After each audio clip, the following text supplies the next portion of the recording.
Aniya na ang mga dagkong balita karong adlawa sa One Mindanao. Pipila ka oras una ang Pasko. Mga mamalitay, dagsa sa Bangkiruhan Public Market sa Davao City, alang sa ipanghanda unya sa Noche Buena.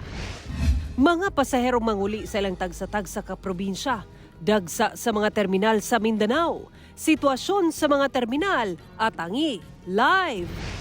Security guard, patay dihang gitulis ang gi-escort nga teller sa usa ka bangko sa Compostela, Davao de Oro.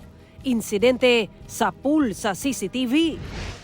7 ka magkabanay, patay human mibangga sa punuan sa kahoy ang gisakyang van sa Tupi, South Cotabato. 26 anyos nga lumad ug negosyante na, mapasalamaton sa iyang kalambuan ug mipaambit sa iyang grasya pinaagi sa paghatag og trabaho sa uban. Ito ang GMA Regional TV 1 Mindanao.